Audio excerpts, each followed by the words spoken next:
Now, the Parliamentary Standing Committee on External Affairs has warned that the evolving situation in Bangladesh could emerge as India's biggest strategic challenge in the neighbouring country since the 1971 Liberation War.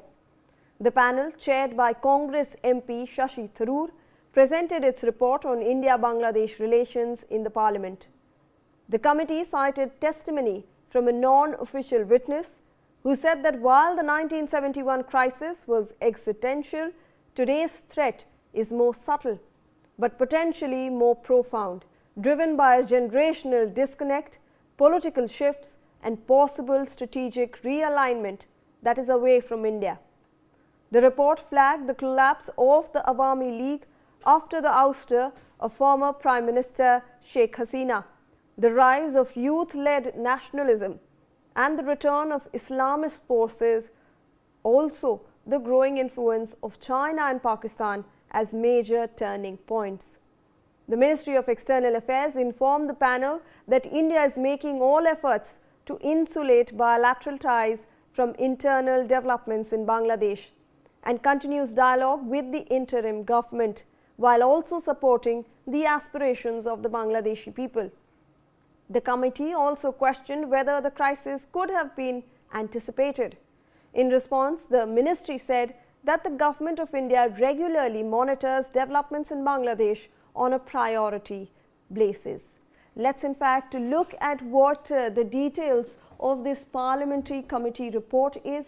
Let's see what all points have been given out by this panel and what is the situation like in Bangladesh. So when we are looking at this parliamentary panel's Bangladesh report, the panel describes Bangladesh's situation as the greatest strategic challenge for India since 1971. So in 1971, we had the Liberation War, that's when Bangladesh was formed, and now this panel is saying that this is the biggest challenge that India is going to face since 1971. The panel also says that the current crisis actually involves generational discontinuity, political order shift and realignment that is away from India.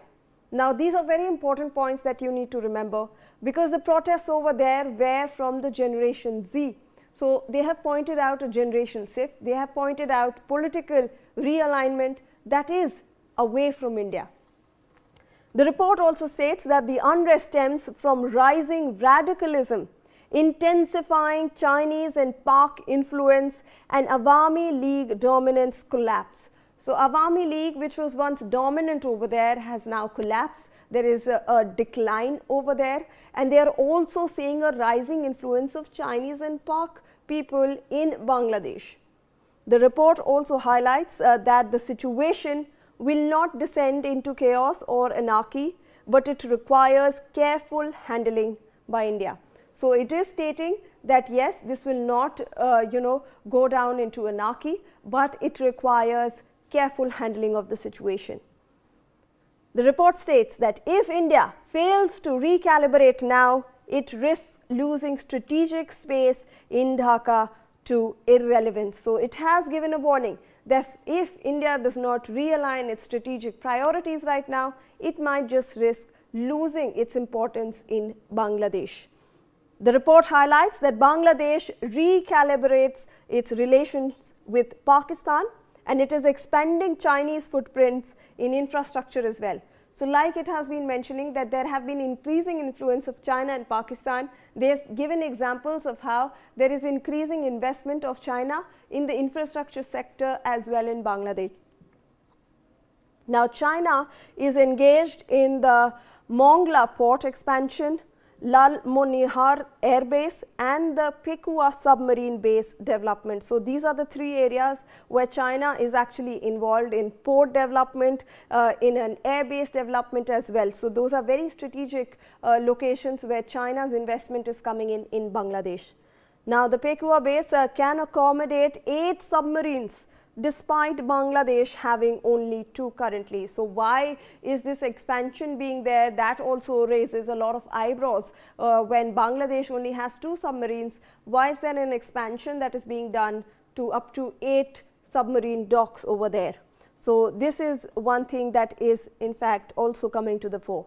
Now China is also engaging in various sections, including the Jamaat-e-Islami, which visited China recently. So the Jamaat-e-Islami over here has in fact also gone to China for people-to-people contact. So that's something that has to be looked into as well.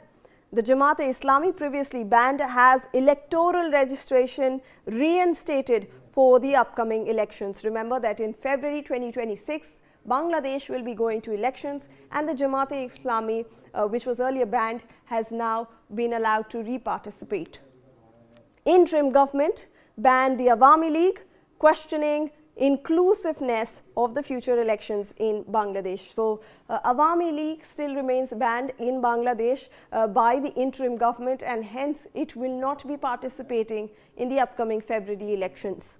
Now the panel has recommended India to monitor the situation over there to prevent foreign powers establishing military footholds in Bangladesh. We gave a very small example of a naval dock over there where they were building a port for 8 submarines, but now this panel has in fact recommended that India keep monitoring, that there shouldn't be other external factors or other external players who are actually putting across their military foothold there. China should offer Dhaka comparative advantages in development, connectivity and port access. So these are some of the recommendations that are coming in from the panel, that India should increase port access, should help in the development, should help in connectivity in Bangladesh right now, and it should keep monitoring that situation.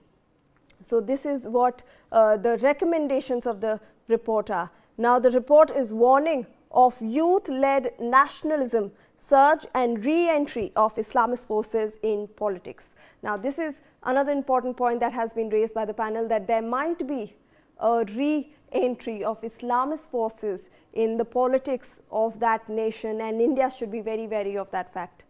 Overall, the combination of factors has marked a decisive turning point for India-Bangladesh relations. So overall, this report is highlighting that this might mark a turning point in India-Bangladesh relations. Now that's the most important thing that the Parliamentary Committee panel in fact